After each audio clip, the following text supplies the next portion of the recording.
हाँ, नमस्कार। और आज आपके सामने बहुत बेहतरीन परिणाम आए हैं, आपको लेके देखेंगे, वीडियो में देखना आप। बात करते हैं आईबीएस को लेके ना। देखो, आईबीएस को समझने के लिए उसके लिए पीड़ित होना बहुत ज़रूरी है, पहली बात तो। क्योंकि जो पीड़ित नहीं है वो नहीं समझेगा कि ये बीमारी क्या है और ये बीमारी कैसे हुई, इसकी जानकारी ना किसी को है ना होगी। मुझे नहीं लग रहा आगे आने वाले टाइम पे भी होगी, क्योंकि ये सेंसिटिव बीमारी है, ये इमोशनली बीमारी है, ये फिजिकली बीमारी है, ये सेक्सुअली बीमारी है। रीज़न चारों हैं। आपको कौन सा रीज़न आपके ऊपर इफेक्ट किया शुरू होने से पहले, या अभी क्या इफेक्ट कर रहा है? देखो, शुरुआत किसी की होती है, हमारे जीवन में स्ट्रेस आया, एंजाइटी आई, किसी प्रकार का डिप्रेशन हुआ, तो हमारी ज़िंदगी में तनाव आया और हम बीमार हो गए और हमारा धीरे धीरे पेट खराब हो गया। एक केस तो हुआ ये।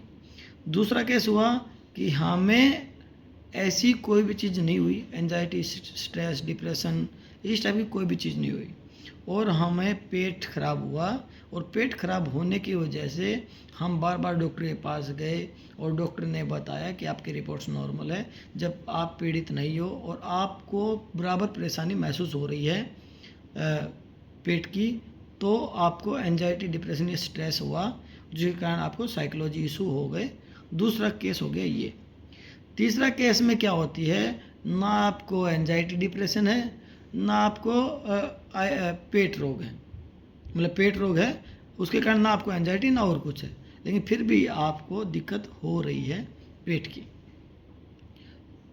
कई बार पेट रोग होने के बाद भी आपको साइकोलॉजी इशू नहीं आते, कई बार साइकोलॉजी इशू आने के कारण भी आपका पेट खराब नहीं होता, ये भी सच्चाई है। ठीक है, स्टेज आपके ऊपर डिपेंड है कि आप किस स्टेज से गुजर रहे हो, उस हिसाब से आपका इलाज संभव है।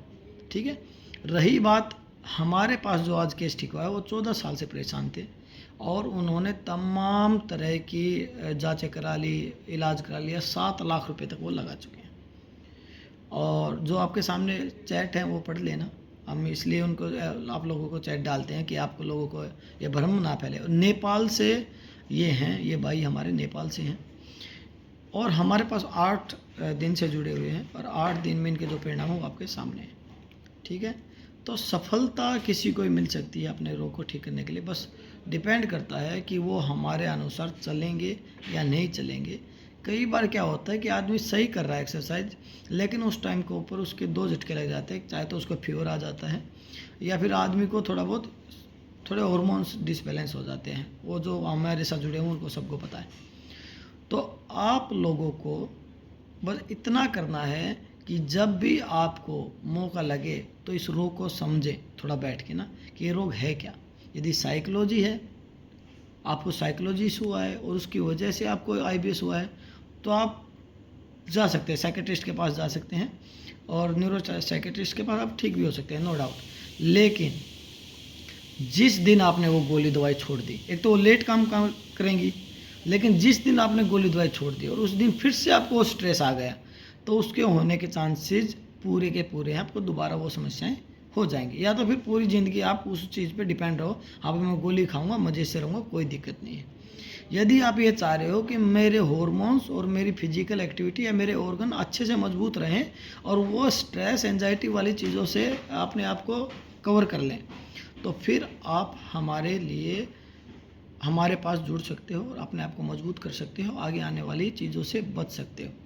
क्योंकि हम एक चीज़ को तैयार करते हैं, हम कोई दवाई नहीं देते, हम तैयार करते हैं उस रोग से लड़ने के लिए। आपको ये रोग ना अपने, आपकी इम्यूनिटी इतनी बढ़ा दी जाएगी कि आप हर चीज़ से लड़ने के लिए काबिल हो जाओगे। आपको कोई चीज़, छोटी मोटी चीज़ आपके ऊपर प्रभाव नहीं डाल पाएगी। तो कहने का मतलब यही है, चीज़ें सबकी ठीक होंगी, बस बात यही है कि वो कितने पॉजिटिव के साथ हमसे जुड़ता है और कितना अपने आप के ऊपर काम करता है, किस तरह से इस रोग को लेता है।